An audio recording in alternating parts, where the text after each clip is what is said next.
We're back. The band's back together for another splash play, and it's going to be a good one. We got wild card weekend on tap. We got DFS. We got playoff contests. We have bets to fire. Spags, what do we have on tap today? I mean, today's all about the wild card. We're also going to give our predictions for who will take down the Super Bowl, I'm sure, as well. Pete was not ready for that one, but we're going to give it all today, but it's a lot of action still out there. Playoff best ball still going on. We can see if we can sneak in one draft in the gauntlet as well, but we'll talk about it all right after this very short intro.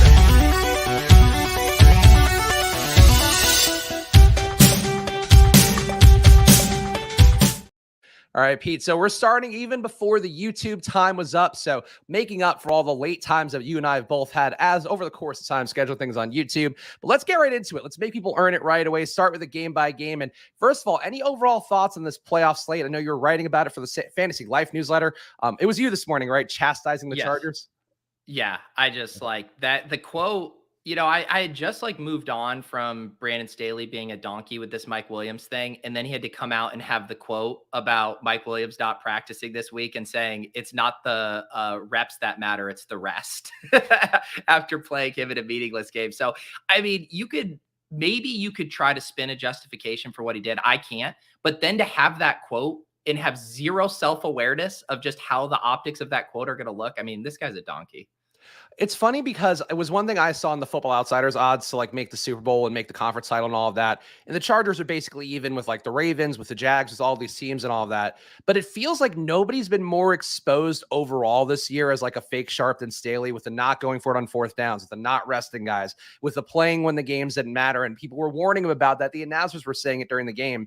And I feel like I like Brandon Staley still. I'm sure he still has the good things in him. But I feel like this is what happens when you have an analytics guy who comes in and tries to play the right way. And then he gets browbeaten by media, and now this is kind of what he is.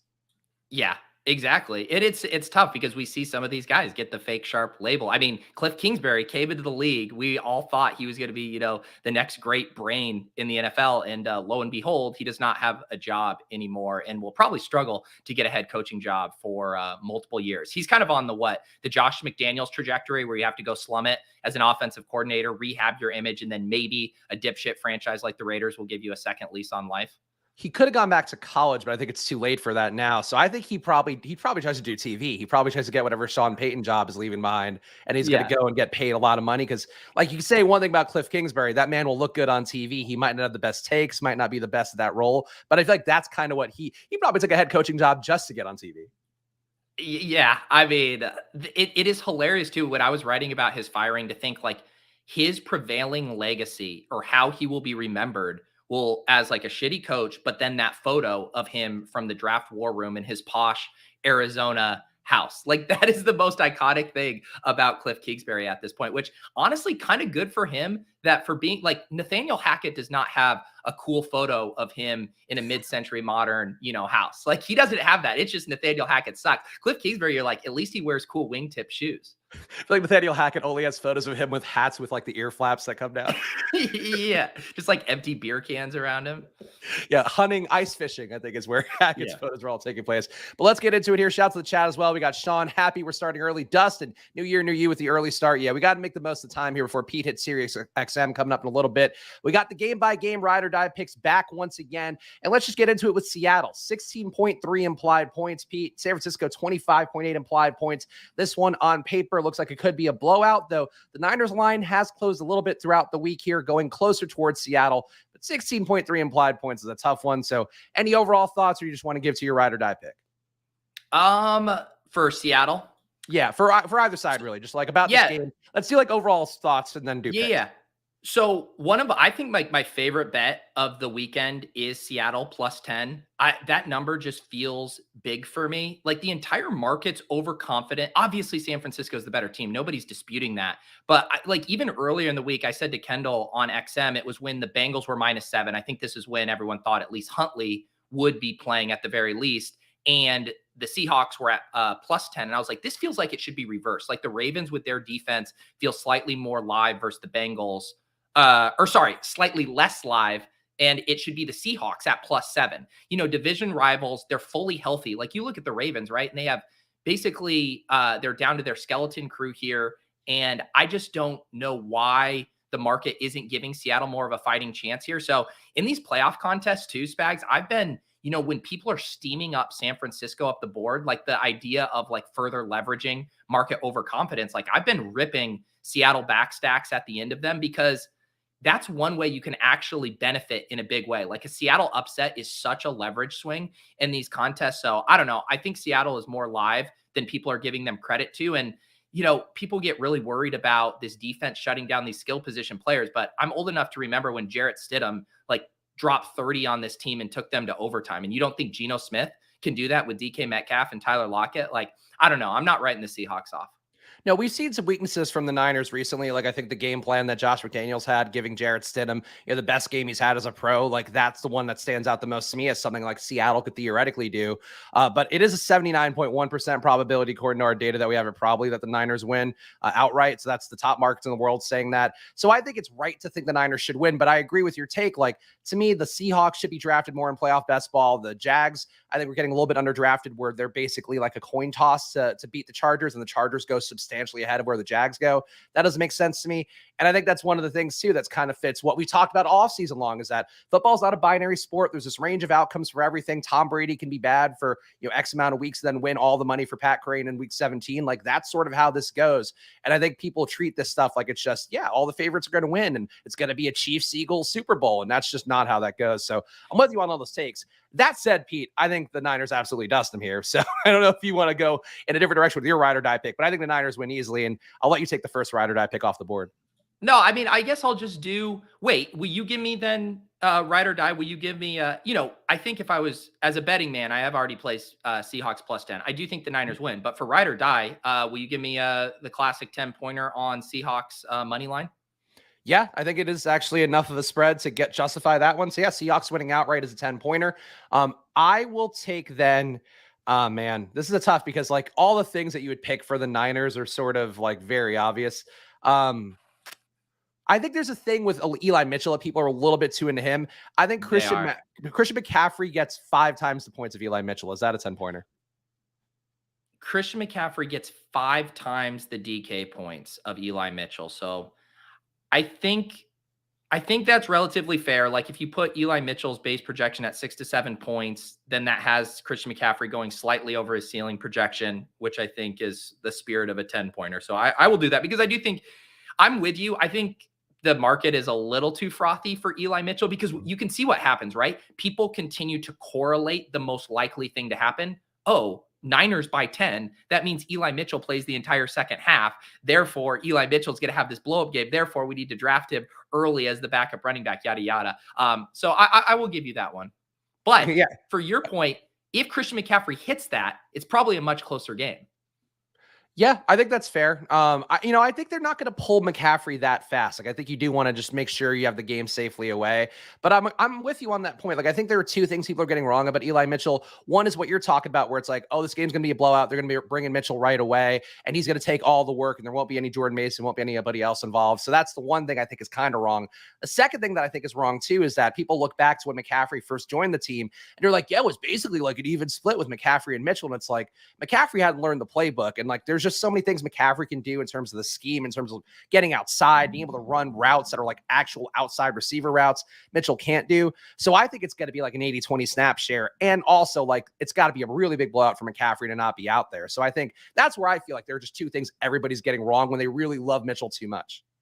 Yeah. And I still think, I mean, when you start to cost adjust some of the pieces in the playoff contest, I mean, Mitchell is like an interesting way to play it because you can kind of play him as both, hey, the Niners go on a run, but you can also play it as like, what if CMC gets hurt and the Niners don't miss a beat without him, as almost like a leverage piece on the pick who goes 102, 103 in every draft. So I know I'm torn on the Niners stuff. They're obviously are most likely to win, but it just screams leverage from a lot of these draft standpoints. Yeah, and it's still just worth having that fractional amount of probability if you do think, if you have the faith that perhaps the Seahawks can do something, I think it's worth buying in a little bit. Nick asking a question I think some people might have, so we could just try to dice this one real fast. Tyler Lockett or DK Metcalf, or I guess Kenneth Walker. If you could choose one of the core Seahawks as being your guy that helps to get you through a wild card round, or you would play, I guess, in the DraftKings 2-game slate on Saturday. And all the big prizes, by the way, are going to the single game slate. So there isn't like big prizes for the Saturday through Monday if you guys are interested in playing DFS this weekend. But Lockett, Metcalf, or Walker, who would be your priority number one? Yeah, I do think Walker would be at the bottom of that just because the way you beat the Niners is through the air. And so I do think if Seattle hangs in this matchup, it's going to be because they get loose with some big plays. The projections always lean DK Metcalf. I always lean toward the GAM. And yet I don't mind this call from Nick here with the Tyler Lockett. I think it's really close between Lockett and Metcalf. Like in the playoff drafts, I've either been taking both of them in Geno backstacks, or I will just alternate and grab one there. I've even done some where I will play it as a shootout. And even if I have Niners take a Tyler Lockett, I think maybe I'm with Nick. I think maybe I lean Tyler Lockett. Yeah, the advanced analytics, some of the data that I pull from Sports Info Solutions, Niners running zone 60% of the time. Lockett's been better versus zone, 2 yards per route run compared to 1.5 for Metcalf. And sometimes that's enough to put me to over the top for that guy. But I think it's, if you're playing DFS and you want to get shares of the Seahawks, take a little bit of both guys. But I think Lockett's me. I agree with both you guys. I think Lockett's a better play. In their ownership and price and projection are all super similar. 200 price difference, 0.3 ownership difference, less than a point projection difference. So you can really pick your preferred one there. The other game we talked about a little bit, Chargers 24.8 implied points, Jacksonville 22.3 implied points. I mean, I think Jacksonville, even before all the fudding has started to come out, obviously justified what we talked about earlier with the Chargers and what they've done with Mike Williams and in general. I think the Chargers lose this one. Like, I think they've been treated like they're a Super Bowl contender. I think it's worth getting exposure to them in playoff best ball because they have a lot of nice pieces that stack up well together. But I think the Jags win this one outright, Pete. I feel like the Chargers, to me, made some strides defensively that maybe are enough to give them the win. But it just feels like some teams kind of build themselves into a spot where they're going to lose their game. And I think what you pointed out in the Fantasy Life newsletter today, what people have been talking all week long about the Chargers, it just feels like they're going the wrong way and the Jags are kind of going the right way, despite what they showed in Week 18. Yeah, like if you just looked at these teams on paper and stuff and you try to tell yourself like which one of these, what team in the AFC could like go on the road to Arrowhead and potentially win, like on paper, a healthy Chargers team does look like they could do that. And yet when you look at their recent form, you look at how they've played without Mike Williams. I included a link in the newsletter to a stat with just Justin Herbert's ADOT with Mike Williams and Keenan Allen, and then without Mike Williams, who missed 5 games. And it's like they use Herbert like Brock Purdy when Mike Williams is out. He has one of the biggest arms in football, and he's just this check down king, has an insane check down percentage. And obviously that's a little more palatable when you have Austin Eckler to catch some of those. But like this offense, I think to make noise, they have to be explosive. And without Mike Williams, how is this offense explosive? And, my kind of lean on this game, I'm with you. I like Jags with the points. I like Jags money line. I honestly think my favorite bet, though, is the under here. I think everyone has in their head like this idea of like, oh, this could be a fun shootout game. And without Mike Williams in this game, like the Jags, they're not necessarily a big play team either. They like to kind of move the ball down the field, chunk plays, ETN, even Evan Ingram moving the chains and stuff. And so I like the under in this game in the same way you beat the Chargers too. They've been far more susceptible against the run. So I kind of think that they're going to lean on ETN, grind out a slow game here. And then the Chargers aren't going to be capable of big plays either. So under is like my big lean on this game. That's interesting. I think an under is a good one to go to, or an interesting one to go to, because I can see this being a field goal fest, actually, where they move the ball. It just ends up being a lot of field goals, and the touchdowns just aren't there. And it's worth pointing out, too, according to the projections out there, I think the ETR and the stochastic data got to put people really heavy onto the Jags, where it's going to be like 3-4 Jags in some builds in that 2-game slate on DraftKings. So I wouldn't hate putting a cap on the amount of Jags you're getting, or at least even the amount you're getting from this game, because both teams are going to be really overrepresented. Take some shots on the Seahawks, I think, for DFS. But ride or die pick-wise, I guess I will go first here. I think this is going to set up well for Keenan Allen. I think regardless of the situation, it's going to be a lot of checkdowns. And what you pointed about Justin Herbert, on the year, he's actually got 6.1 intended air yards per attempt, which is one of the worst marks in the playoffs, which is surprising. But that means to me, I think Keenan Allen gets 15-plus targets in this game. I don't know if that's a 10-pointer, but I'm willing to go upwards to 17. I think it's like 17-plus targets for Keenan Allen in this spot. I'll beat you in the middle because that's so aggressive. If Keenan Allen gets 16 or more targets, I will give you 10 points. Okay. I think he's going to get fed here, and it's just going to be him 5 yards of dust, and that's it every single time. I mean, I agree with you that he's going to get fed, but 60 targets is obviously a massive, Mhm. massive number. And Keenan Allen, we're going to talk about it tonight on Ship Chasing, our final FFPC playoff challenge show. Like, he is the leverage pivot. And one thing that's so great about that contest is, like, in DFS, he's going to be popular, right? Because, full point PPR, projects well, yada, yada. But the way the FFPC playoff contest works, where you can only pick one player from each team, everyone's going to play Eckler. Like, that's going to feel like the comfy click. And so the fact that you can get a guy who you just said is live for 16 targets at, really low ownership in that contest is interesting. So I like the Keenan call there. I'll go similar vibe with my Seahawks money line. This over under right now is at 47.5. For 10 points, I'll take under 37.5. Okay. No, that's a brave take, and I think one that fits the thesis. I think we're making some logical plays that are still technically or hot takes and hard takes as well. Dustin putting his hand on the ground. Chargers need Slater back to anchor that OL. I couldn't agree more. For me, the Chargers took a turn when Slater was not that offensive line. Pete, do you have any thoughts on offensive line play as it relates to this game? Dude, honestly, like, I so much appreciate when people drop these nuggets here into the arsenal because the truth is we just don't have our hand in the dirt enough, man. You're gonna be quoting that on Sirius in a couple hours. Oh, sure. And like I literally, found it from a primary source too, I'm sure is how I'll make it sound.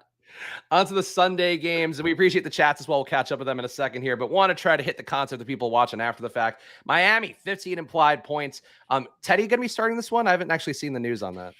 Everything, it was so weird because the initial way it broke is Mike McDaniel did this conference, and I think it was Monday or Tuesday, and he was at the podium and he's like, Teddy Bridgewater can't have any setbacks this week. Like, he basically said it was like really dicey, but he made it seem like there was a chance. And then the national reporters, like Field Yates, like quote retweeted like a press conference link and said Skylar Thompson is starting at quarterback this week. So some of the language was a little weird where it was like the team is heading into this week preparing for Skylar Thompson, but there seemed to be them leaving a candle on. Like, if I had to assign a probability just based on their words, it made it seem like there was a 10% chance, 15% chance he plays. So that's where I'm at right now. I think there's still a very, very thin chance that Teddy plays, but it sounds like the most likely thing is Skylar.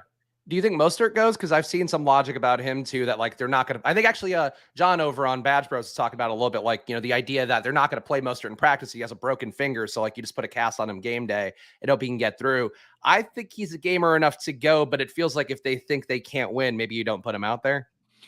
Yeah, I was kind of thinking that he was more on the wrong side of questionable with this stuff. I know he's scheduled to get surgery on this thumb. So I don't I haven't seen like a conclusive update on this yet. Maybe he's in the position right now where he's deciding, do I pack it in for the season to get surgery, or am I just gonna like bubble wrap this thing and try to go out there for one game?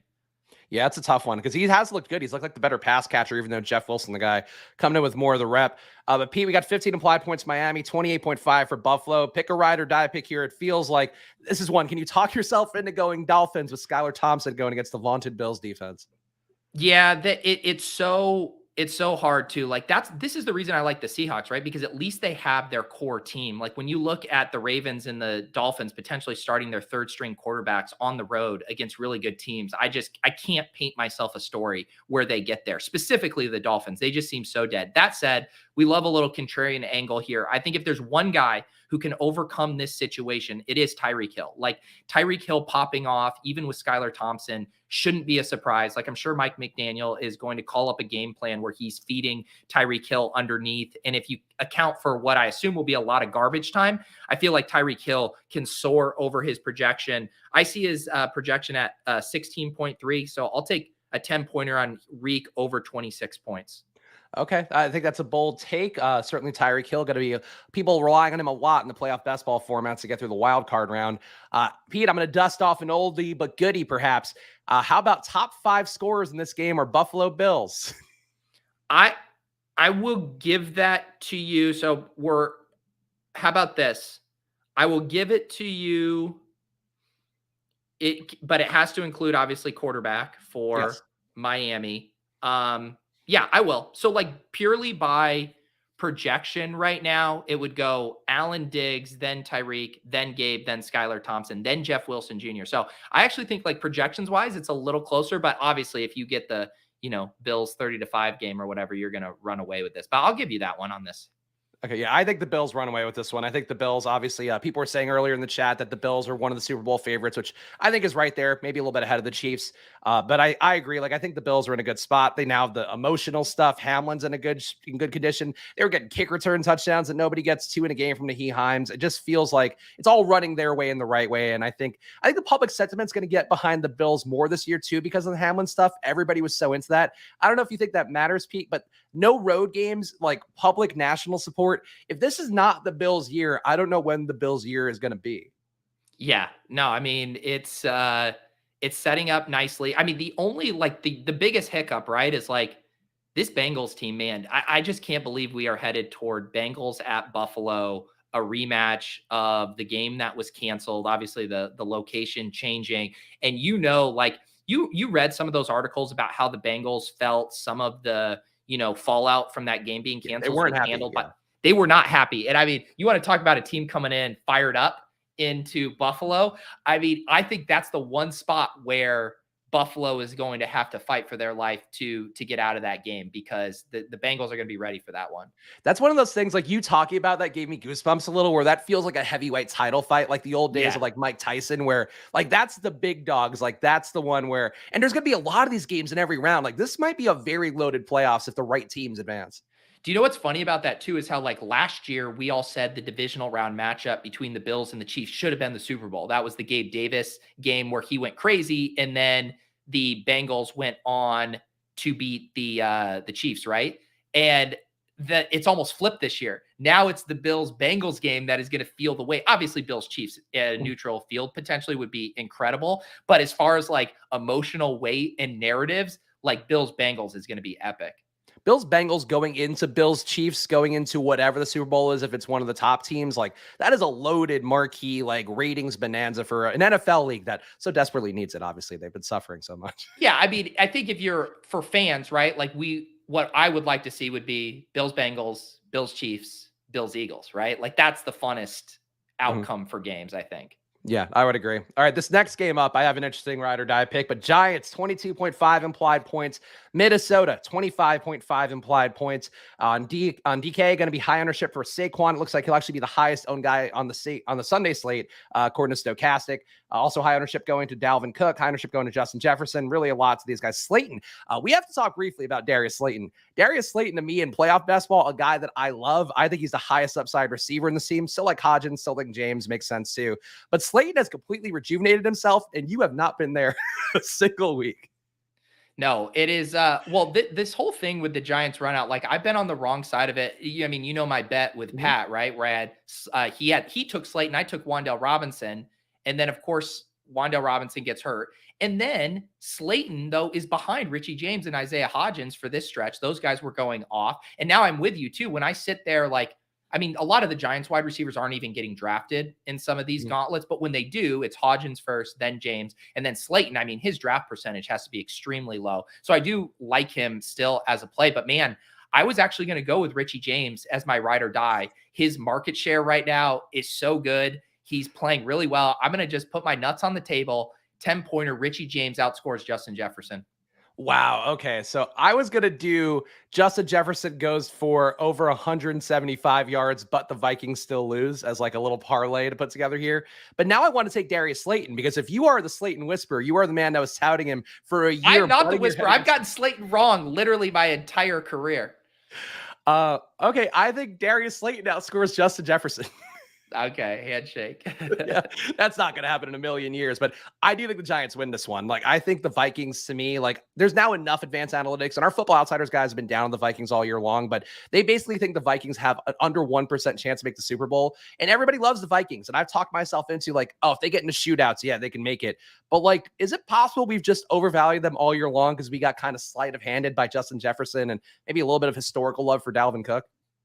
Yeah, I mean, what's so weird is like I feel like sentiment around the industry and like on Twitter is that the Giants are a very, very live dog to the point where a lot of people are just already playing them to win. And yet it's not necessarily reflected in some of the markets, at least the gauntlet drafts, right? Like Barkley's ADP hasn't moved. Daniel Jones will get tacked on in the ninth, 10th round. And then the wide receivers aren't really going. I think it's just because they have like a lack of name brand firepower relative to some of these other teams to where people aren't wanting to take them. But like, what are the difference between the Giants and the Chargers? Like when you are actually, when you layer in expected games and how you feel about their chances to advance, and yet because the Chargers have more name brand value, are going rounds ahead of the Giants in these contests. It's just an interesting dynamic to me. Not to mention the Giants game, if they win, is going to be much easier than if the Chargers win and have to go on the road to KC. So I think it's an interesting spot. And I definitely think the Giants in general are undervalued. I think the Giants are less talented, but they're much better coached. Like they're Yeah. coached to win games, and Staley's kind of just kind of middling everything that he does. But it is a weird situation. And Iceman saying overvalued. Everyone thinks the Vikings are losing the game. That's all I hear. Yet they are still drafting Vikings in the first round of playoff best ball drafts. They're drafting in the second. They're loading up. They're game stacking it. Like I don't think the actions line up with what the public sentiment is, which is why I would say they're overvalued. That's my exact point. I agree with Iceman. Everyone like on Twitter, everyone's like, "Oh, Giants are going to win," and yet not reflected in DFS ownerships in Gauntlet ADP. No one's actually putting their money where their mouth is because it doesn't seem fun to click Isaiah Hodgins over like Chris Godwin or whatever. And then Nick asking, is there going to be a Richie James jam in an FFPC lineup? I saw some of the strategy with that stuff, and I am kind of intrigued about it. We don't need to get that deep, but do you feel like Richie James is a guy that could work in an FFPC lineup? Yeah, he's already shaped looking at like one of the better leverage plays. If you play the Giants as a loss, the Barkley's going to be way overutilized by the field, especially in conjunction with Justin Jefferson. I think a lot of lineups are just going to come preloaded with Barkley and Jefferson because basically when you get the confluence of two superstar players in a game that has a high over under in the field is kind of like, I don't know who wins, but it doesn't matter. If the Giants win, I got Barkley. If the Vikings win, I got Jefferson. That's how people are going to play it. And so if you are able to get like the Richie James game, the Darius Slayton game, the Isaiah Hodgins game, they could be this year's Kendrick Bourne, where even in a loss, they score 25 points and end up in the optimal lineup. And I mean, this Viking secondary blows too. Like one of these guys is getting loose for a big game. So yes, I think Giants wide receiver is a very smart pivot in these contests.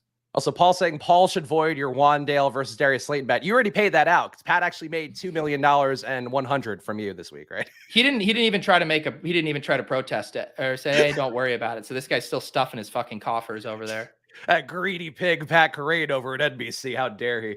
Baltimore, 15.5 implied points. Cincinnati, 25 implied points. Also, kudos to you for paying out that bet because I would just be like, fuck it. Like, you don't fucking need this. Like, just let it die on the vine. You're a man of your word, a man of honor. Oh, I have like these. I don't even. Willis will have to pull up ours because I know we had some. I know I had one with Rob Coakley over at Spike Week because I had earlier this offseason when the Gainwell steam was getting out of control. I finally put my foot down. I was like, guys, Miles Sanders is still going to outscore Gainwell this year. So we did just settle up that bet the other day. So yeah, no, I like to, keep my my bets in good standing. You want to be a man of your word in this industry. That's right. That's true. There's so few to go around. Pete's going to be on Sharp Rank any day now, posted, getting his picks and his talent above replace. Have you seen the Sharp Rank stuff? No, I don't even know what you're referencing. Oh boy, I hate it. I shouldn't even say that because they were a partner with Edge Sports, the parent company of FO or the previous parent company of FO. And they basically do they're like the hall monitor of betting where they track stuff if you pay them to track your stuff. And then they report like, oh, these guys are good at like touting bets and these guys are bad at touting bets. But it's exactly like the wrong way the industry is going where it's like there are YouTubers who don't know anything, who have tremendous followings and all of that. And it's just like, it's the boomer approach to a thing that's not aligned with the customers, but they're doing well because they make friends with all the people that are like trying to kind of grift their way through betting stuff. Interesting. I'll have to look into that. Yeah, I know too much about this stuff. And one day I'll vent about it all. And that's my minor vent that we could put in 20 minutes into a show. Baltimore, 15.5 implied points. Cincinnati, 25 implied points. A game where Cincinnati should walk. Lamar Jackson tweeting about his knee. Apparently some swelling in his knee after the PCL injury. Feels to me still like these are contract things, him not wanting to be out there and risk injury, which makes sense for sure, but does feel a little bit ugly for this spot. Tyler Huntley perhaps going to go. Could also still be Anthony Brown, who threw 45 times, just shy of that in his debut and looked absolutely awful doing it. What do you have thoughts about here with this Ravens QB situation before we do our ride or die picks? Yeah, it sucks. I've seen some I saw my buddy Jack Settleman say that he thinks the Ravens are better off with Anthony Brown at quarterback over Tyler Huntley. I can't agree with that take. And yet the take might be, I don't know if it really matters if it's Huntley or Brown, in that Huntley hasn't looked good this year either. It's been kind of disappointing because Huntley was a spark for them last year when Lamar was out, and yet it was more correlated with their secondary being so bad, and they were in all these shootouts, and he actually had a decent amount of pass attempts, and they let him maybe get into more of a passing rhythm. Whereas this year, better defense, they're trying to grind out these games. I think they're going to really rely on the run game. And yeah, Huntley just, even if he goes, hasn't been that inspiring. But yeah, I can't, it's really hard for me to tell a story where they're live in this game, but I don't mind doing the same thing I did with Tyreek Hill. And so for my ride or die, I will do Mark Andrews. I see his projection at 14. I'll do Mark Andrews over 24 points. Isaiah Likely had 10 plus targets last week. I think Mark Andrews steps in and just has a massive target game here in a negative game script. Interesting. Do you think it's like a coin toss between Huntley and Brown going? Yeah, the Huntley stuff, did you see an updated one? Because it was on Wednesday. He was at practice, but didn't make any throws. I haven't seen what his updated Thursday was. I don't think he practiced yesterday either, at least from what I saw, but I didn't check that closely. I was mostly worried about the Lamar part because I definitely took some stabs at Lamar in playoff basketball and was like, oh, he's going to get back in. And now it feels like we're not going to see Lamar again this year. Yeah. Yeah, it doesn't. Yeah, Lamar, I think there's like zero chance. And Huntley seems like more in like the Huntley seems very comparable to Teddy Bridgewater's chances of playing, is kind of what I got. But ooh, can the Ravens sign Derek Carr now? That's interesting. And here's a hot take from Pius Devil. Lamar is the next Le'Veon Bell. Pete, do you foresee Lamar doing celebrity boxing? I think he's more likely to get paid $300 million by like the Jets this offseason. Yeah, I don't think Lamar's quite there yet. I feel like Lamar, though, might go more the Robert Griffin III, which is now he's just like blasting off on Twitter, trying to become an NFL pundit. We got to run the ball. I know I was a quarterback that ran and threw and did all the things analytically sound, but you got to run the ball. That's what fucking Robert Griffin, get out of here. My ride or die pick for this one is going to be, all right, this is interesting. So Ravens struggle against the deep ball, but that could benefit Jamar Chase or T. Higgins pretty equally. But I will say with the ownership going Jamar Chase's way, I'll see T. Higgins goes for, I see a 13.8 DK point projection. I'll say T. Higgins goes for 24 flat. Sure. Yeah, that's a good one. I probably shouldn't have you have that, but by the letter of the law, I will. Thank you. And then Monday Night Football, Dallas. This is going to be a showdown slate on DraftKings. Probably some big prize pools on there. I haven't looked yet. 24 implied points for Dallas, 21.5 for Tampa Bay. I'm going to say right away, I think Tampa Bay is getting steamed up a lot by the boomers of the world that are like thinking, oh, Tom Brady, yep, he's going to make the Super Bowl again. And this is all off of 1 week against Carolina, who blitzes and doesn't get home and opened up everything downfield for Mike Evans. I think the Cowboys win big here, Pete. So that's my first take. And I'll make the ride or die pick now. It's a 2.5 point spread favoring Dallas. I think Dallas wins by at least 12.5. I like that take. I would say early in the week, this was the game I like waffled on the most because I got caught up in it too. Just, I mean, how bad the Cowboys looked against the Commanders, and Sam Howell in his first career start, just lighting up this secondary and kind of seeing how many holes they have. And the Cowboys just being a notorious letdown team. Like in all of these big spots, they always fold. And now it's like, oh, you're going to go on the road, even though you're a better team. And now Tom and Tampa is getting a little hot. Like that just seems like a recipe for a flop, but I do agree that it's maybe swung too far. I think I've had some people talk some sense into me that the Cowboys should be more heavily favored here. And I will kind of go in your direction. I will say, I think like people have maybe written off Tony Pollard a little too much just because he's been quiet over these past few games. And obviously Pollard, I think, is very correlated with big Cowboys wins. And so not to correlate with your bet, but I will say for 10 points, Tony Pollard is the highest scoring player in this game, including the quarterbacks. I've definitely been kind of down on Tony Pollard because I do think the playoffs are when they just go to Zeke and just hand him the ball up the middle 10 times and that's it. And they don't want to get too cute with the gadgets and running outside and all that stuff. But I do think it's also got to the point with Tony Pollard. Well, he'll fall in playoff best ball drafts like 3 rounds past ADP. And I don't think he's quite that much of a gimmick player. Like he was a big part of their offense. He had 24% of their total yardage on the year compared to Zeke having 18%. Obviously with Zeke missing a few games too. But like he's a key part there. I think this too could be a field goal fest. Like this could be a Dallas field goal fest where they also get touchdowns. Tampa Bay gets none. Yeah, I see D Owens in the chat saying he likes the over here if the Bucks kind of ratchet up their pass rate over expectation. This one's set at 45.5. So the market is kind of, baking this into being a little bit lower scoring. Yeah, it's interesting. You probably the way the over hits is if the Bucks are like win up right by a little bit, because Cowboys, I think they would prefer to run the ball if they have a lead. Whereas I think the Bucks would be a little bit more willing to pass even with a positive game script. So yeah, I don't have a strong lean on the over under in this one. All right, so there are ride or die picks. So Pete, let's give our final, I guess, playoff contenders, Super Bowl picks here. Let me pull this up on the screen. We got the bracket here from CBS Sports. We'll try to hit an underdog draft here to get Pete out on time so we can do Sirius XM. I think we can make this all work. But let's do our picks. Let's go round by round. Who advances, who goes against who, and then we also have to count for seedings, all of that, which will be the complicated part for us. But Pete, let's go game by game. Let's start it that way. Chargers-Jags, who wins? Yeah, hang on. Here, Spags. Yeah. If we want to do here, I can use this app. I'm going to screen share this because this, when you update it, will change the seedings in real time. Yeah, you can do it that way then. All right. So let's go with you first still, though. Chargers-Jags, let's start that way. Yeah, let's do we got to take the Jags. Yep, I agree. So are we going to do collaborative picks, or are we doing like we each do our own? Well, let's just how do you want to do collaborative? Okay, collaborative. All right. But we're going to have to spice this up. We can't just go chalk for sure. Okay, so next, Ravens-Bengals. I mean, let's take the ones that are obvious chalky that we're not going to get crazy about. I think it's Bengals advancing. Yes. Okay. And then we got to take Bills. So the AFC is just chalk for now. This is chalk. Yeah. Yes. I mean, technically it's not. It's chalk by seeding. It's not chalk by point spread, since the Jags are underdogs in this game. So, we're living a little bit over here. Okay, I think let's take the easy upset here that we both agree with, Giants over Vikings, right? Yes, I was gonna, if we were doing our own, I was gonna take Seahawks. Okay, but so I know you won't let me do it. Yeah, no, I think we got to take Niners. Let's try to make these the most plus EV possible. So I think that's still Niners. I'll allow it, but I don't feel good about it. I like that this moves it into the right spots too. That's a fun wrinkle. And then yeah, Cowboys, we agree there.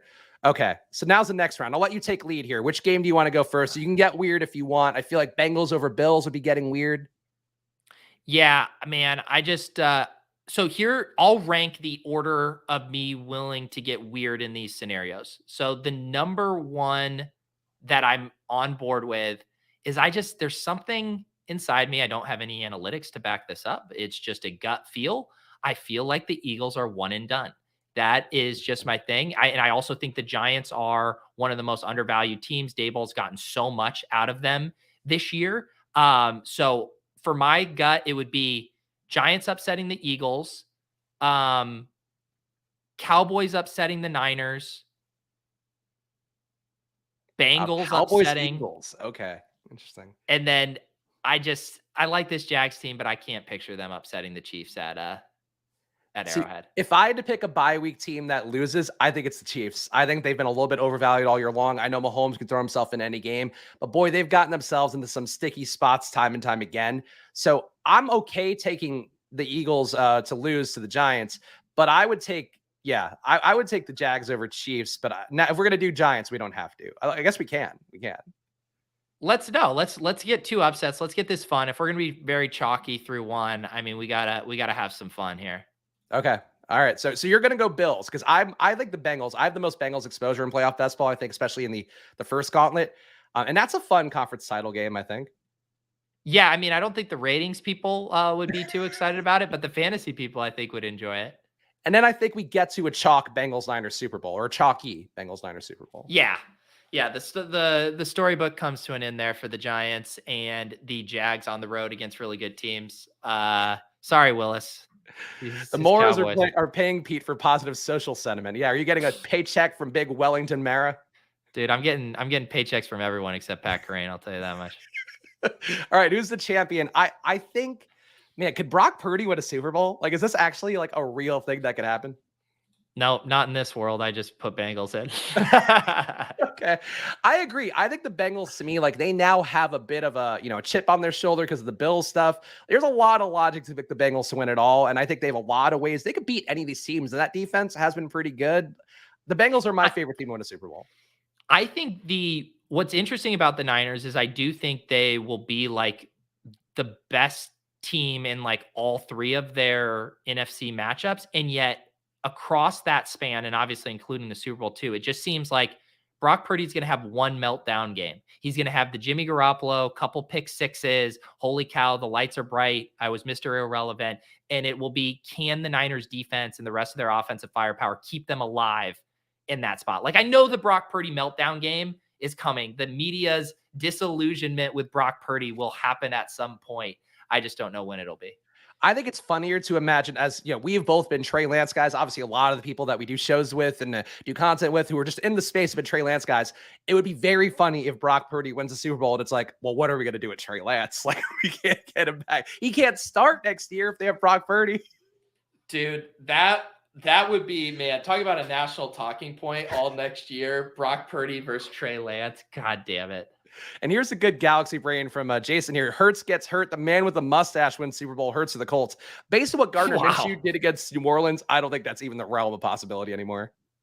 Yeah, that would be interesting. I love this. That comment goes all the way to Hurts ending up on the Colts. That's wild.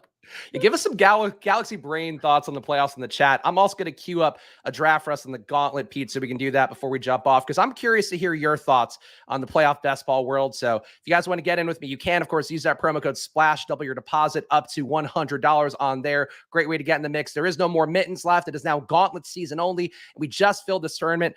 Pete, you've been doing some different drafts, and I've heard you have different takes. The Badge Bros show, I heard you doing some different takes about getting wild card guys through, taking bye week guys. It feels like you've gone off the conventional 4-3-3 that I think you were really smart to push as like a kind of optimal build, and Hayden did the same thing, and I've been following that too. But where are you landing right now with your overall playoff best ball approach?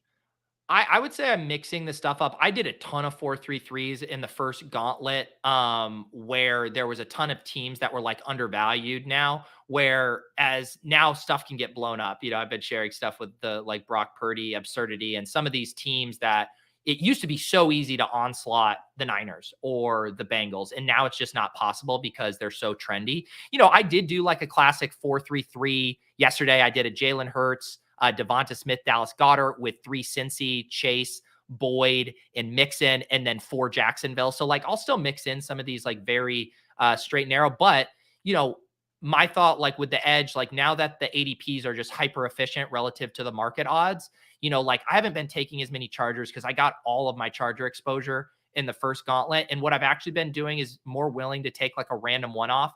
Like I'll toss a one-off Gabe Davis, a one-off Brandon Ayuk, just trying to capture like what will not be a duplicated team, but maybe you have the ceiling guy you need to push you through a week when a lot of other teams don't have him.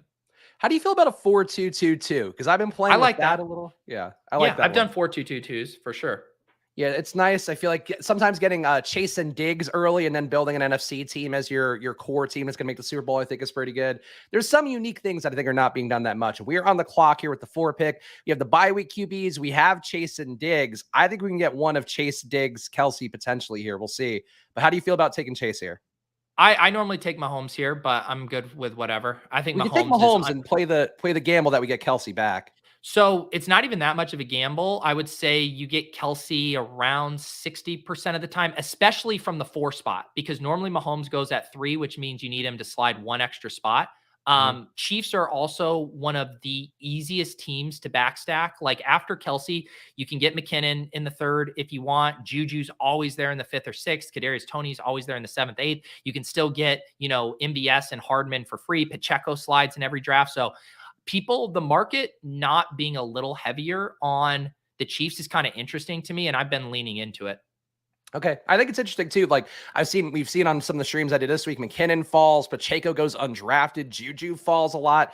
I think, you know, we might think that the Jags have a shot to beat the Chiefs. We might think the Chiefs are maybe not going to make the Super Bowl, but like they shouldn't be this underappreciated as a team that has the highest probability to make the Super Bowl.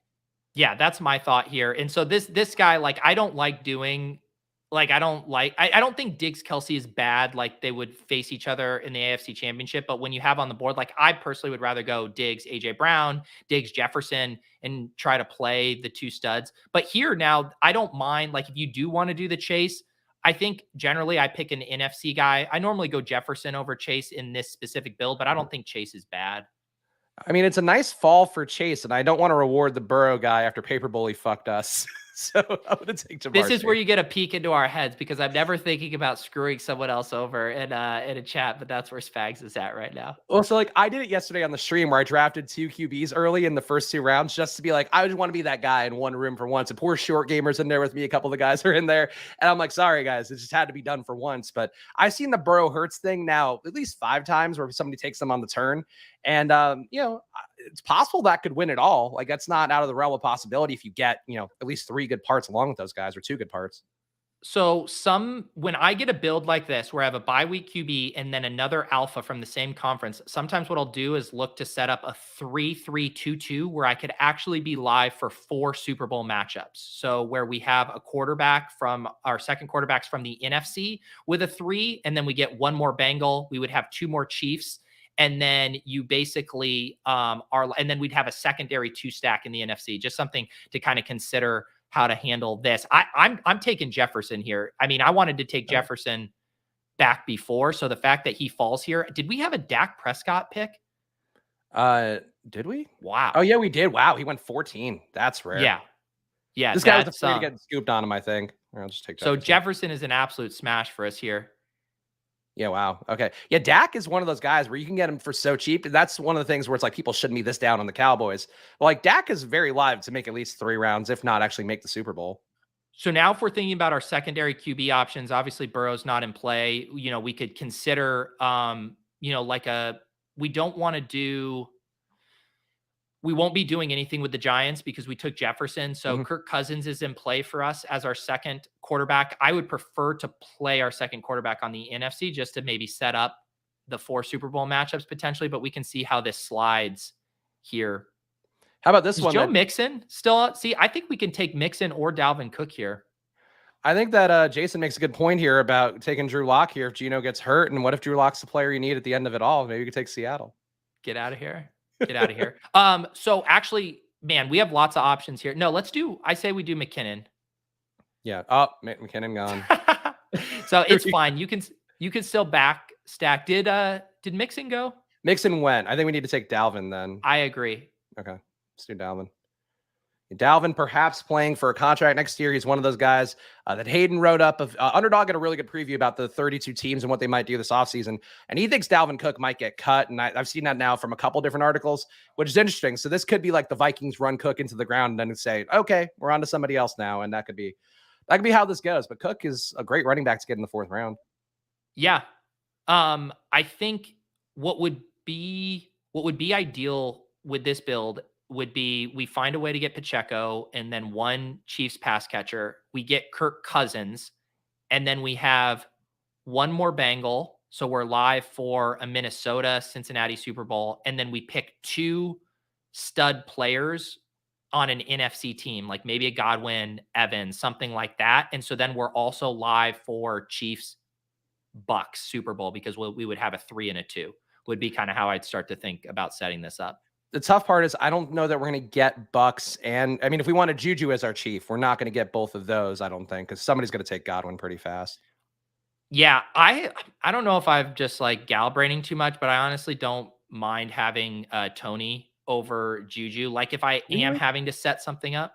Yeah. Man, I think they're like Juju and MVS's roles, I think are the safest in terms of just pure route volume. And I think like Tony can get the, red zone touches, but if Hardman comes back, like some of that's got to go away from Tony just because he's. I will say though, my calculus on this has changed now that Pacheco went. I do think we need to lock up a first chief here with Mahomes. Juju. So I would definitely take Juju here. I was hoping normally Pacheco falls a little bit. Yeah, I'm surprised that he went that early. People seem really down on Pacheco. I think a lot of this take two about Rojo have kind of pulled him ahead. I think that's certainly one that I've seen a lot. But let's take Juju. So we got Mahomes, Cook, Chase, Jefferson, Juju. I mean, this is a good team. Like if the Chiefs are playing in the wild card, we definitely make it out of the wild card, I feel like. Yeah. So now another thing where my head shifts strategy wise here, when we miss out on Pacheco, we miss out on McKinnon. So what I would start to think is let's not try to force the issue. I guess you could entertain P. Ryan, but what I would prefer to do is get the running back from the NFC. So like, I think a combo that would make sense is one of Evans or Godwin with one of Fournette or Rashad White. And then the thing being, like, we still are live for the Chiefs in the Super Bowl. We just know the running back production, if we make it there, will come from one of our NFC guys, either the Vikings matchup or the Bucks matchup. So who'd you prefer then, Godwin or Evans? I think I slightly prefer Godwin. Yeah. Well, half You could also do Pollard if you want to do like a Pollard Dalton Schultz as our duo here too. That's also fine. It doesn't have to be Bucks. Yeah, I just think the Cowboys are undervalued. Pollard still being here, like he's got a ceiling for sure. I mean, the ADP values we got, like at least even relative to the first gauntlet on Pollard and Jefferson, is pretty absurd. I mean, like Pollard was like a 2-3 turn pick in the first gauntlet. Here's an interesting one from Ham Bowen saying the Josh Allen Devo Kittle start is one I keep doing when having the first pick since Diggs is not available. I don't think I go that way very often for whatever reason. Like I have not landed that way. Is that the chalk start, do you think, for Allen drafting at the 101? Because Allen at the 101 is like a lot of things where you just don't know what to do. I think that's sharper than what I think is the chalk, which is people reaching for Gabe Davis at the 2-3 turn because they get spooked on not having a stack. Yeah, that's what I do. So never mind. I felt that's minus EV too. And I'm like, I hope I get different somewhere else. That doesn't seem chalky. That's not what I do. Well, there we go. That's why it wasn't chalky to me. I mean, look, Pete, Gabe had the one good game of his career in the playoffs. So who's to say? I like Gabe. The problem is one, you're reaching ahead at ADP, and two, you're ending up with a combo that a lot of other drafters are doing as well. Yeah, combinatorial ownership very high. All right, what do we do here? Tony? I think Tony here, and then I think we could probably be done with Chiefs. Well, is it more important to get Tony or Schultz? Because they're both possible. Tony, because there's more options I feel comfortable with on the Cowboys. Like Gallup's there. You can go Noah Brown deeper down if you want. Okay. All right, that's fair. So we still also Kirk went at some point. Who? Kirk Cousins went, so we know. Oh shit. I completely missed that. Yeah, who took Kirk Cousins? So the thing Paper Bully's building a bullshit team. This is nothing. Yeah. So it's not a big deal because all we need, like this quarterback, we literally just want 1 week from them, right? We want 1 week for them to buoy us and then let Mahomes take the wheel. So I don't really panic on it. And this would be a spot where I wouldn't even mind taking Daniel Jones because we want that game to shoot out, right? Because we have Jefferson. And then even if we lose Danny Dimes, it's not the end of the world. Or we could set up a single stack with like Lawrence and a Jag on this other side. But I don't necessarily like that because they would play the Chiefs in the second round. Let's take Schultz here. Okay. I'm with you on taking Schultz here. I don't mind Daniel Jones. I mean, at this point now, we just need to get through the wild card, and we have good ammo if we get through the wild card. So yeah, I think Jones to me is probably the highest floor, plus a pretty high ceiling QB. Yeah. Oh, Dimes is gone? Wait, really? Oh my God. We are just getting cucked everywhere. This is a bad draft. Like, this is not. Let me see the QB board. And Brady goes there. All right, Spags. We have no Giants. You're going to have to join me on Geno Island. Oh boy. Well, at least we didn't take any Niners, so that's fine. That makes sense. That's why it makes sense. I think we do Geno Lockett or Geno Metcalf, unless those guys are gone, because clearly I can't see the board. This is, in fairness, like none of this has gone logically. Like this is like Razit's drafting logically. Razit's a sharp drafter. These other guys, I think, are just taking 2 QBs, throwing shit against the wall. It's not, everybody's got 2 QBs, it looks like, besides us.